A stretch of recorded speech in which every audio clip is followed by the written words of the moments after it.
នេះគឺជារូបភាពមេជ្រូកកំពុងតែបំបើកូនដែលយកចិត្តទុកដាក់ឯកូនជ្រូកនោះវិញក៏ដូចនេះដែរគឺបើដែលយកចិត្តទុកដាក់បងប្អូនឃើញតែមកទៅដឹងហើយមិនដឹងថាឆ្ងាញ់ប៉ុណ្ណាទេហើយតើបងប្អូនដឹងទេថាតើក្រៅពីការ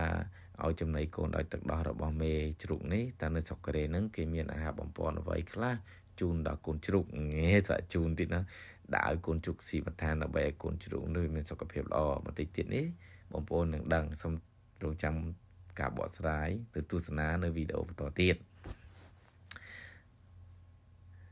ជំរាបសួរពុកម៉ែបងប្អូនទាំងអស់គ្នាបាទជួបមកទៀតហើយថ្ងៃនេះខ្ញុំធ្វើវីដេអូតាក់ទងជាមួយនឹងការលាយចំណីកូនជ្រូកនៅខាងផ្នែកចិញ្ចឹមកូនជ្រូកប្រមាណសារនេះឯងចំណីដំបូងនោះគឺខ្ញុំដាក់ជាមួយនឹង CP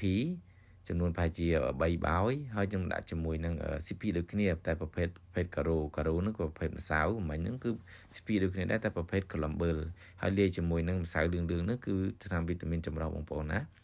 ហើយមួយទៀតនេះគឺថ្នាំនេះគឺជាថ្នាំផ្សះម្យ៉ាងជំនួយដល់កូនជ្រូកកុំឲ្យវាក្អកកុំឲ្យវា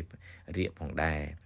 ហើយការលាយរបស់ខ្ញុំគឺសាមញ្ញទេបងប្អូនគឺយើងលាយជាមួយនឹងកូនកធុនតូចមួយមកដាក់ចំណីហើយដាក់ថ្នាំលាយមកគឺយើង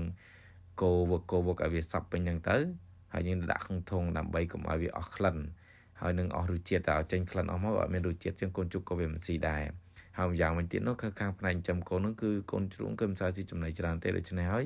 គឺយើងធ្វើបន្តិចម្ដងយើងដាក់ឲ្យស៊ីដោយសារថាចំណីបើយើងទុកឲ្យយូរនៅក្រៅវារសជាតិក៏វាអត់មានទៅតាមនឹងដែរគឺវាចេញរសជាតិចឹងបងប្អូននេះជាការថែរក្សាហើយនឹងគឺជារបៀបថែរក្សាចំណីកូនជ្រូកផងដែរឥឡូវយើងក្រោយពីយើងបានលាយចំណីកូនជ្រូកហើយគឺចាំឲ្យទៀតយកចំណីទៅដាក់កូនជ្រូកស៊ីទៅដាក់បោះយកទៅបងប្អូនណាមែនទេបងប្អូននៅគឺយើងដាក់បន្តិចទេមកក្តាប់ដៃទូចហ្នឹងដោយសារតែកូនជ្រូកហ្នឹងគឺវាបើកដោះមេផងគឺស៊ីចូលចំណីនឹងផងដោយសារអីដោយសារមកត្រង់មាន10ក្បាលជាងអញ្ចឹងកូនជ្រូកខ្លះគឺវាបានបើកដោះមេគ្រប់គ្រាន់ចុះវាមិនស៊ីចំណីនឹងបន្ថែមហើយទៅណាមួយទៀតបើកូនជ្រូកនឹងស៊ីចំណីច្រើនពេកក៏វាអាចរាកផងដែរដោយសារតែចំណីនឹងគឺវាវីតាមីនលាយច្រើនអូខេឥឡូវក្រោយពីឲ្យចំណីហើយចាំមើលកូនជ្រូកមានប្រតិកម្មបែបម៉េចគឺមានចាំអីទៀតបងប្អូនគឺវាមកស៊ីហ្នឹងហើយកូនជ្រូកនឹងគឺវាមានអាយុចាប់ពី14ថ្ងៃឡើងទៅគឺចាប់ផ្ដើមឲ្យចំណីនឹងបានហើយការឲ្យចំណីនេះមូលហេតុដែលគេឲ្យចំណីកូនជ្រូកពីខាងប្រហែលប្រហែល30តែដោយសារអីគឺគេវឹកហាត់វាឲ្យមុននឹងយើងបបែកវាចេញពីមេដោយសារអីតែយើងបបែកចេញពីមេទៅវាអត់មានបើកទឹកដោះទេអញ្ចឹងកូនជ្រូកនឹងវាត្រូវតែស៊ីចំណីនឹងដល់ដាច់ជាប់រហូតតែម្ដងដូច្នេះហើយគឺគេយន់ស៊ើបពីនេះទៅហើយគឺគេវឹកហាត់វាពីខាងផ្នែកប្រមាណសារនេះហើយដើម្បីឲ្យកូនជ្រូកនឹងសមនឹងចំណីពេលទៅដល់នោះគឺវាអត់មានបញ្ហាផ្សេងៗដូចជាបញ្ហារាគផ្សេង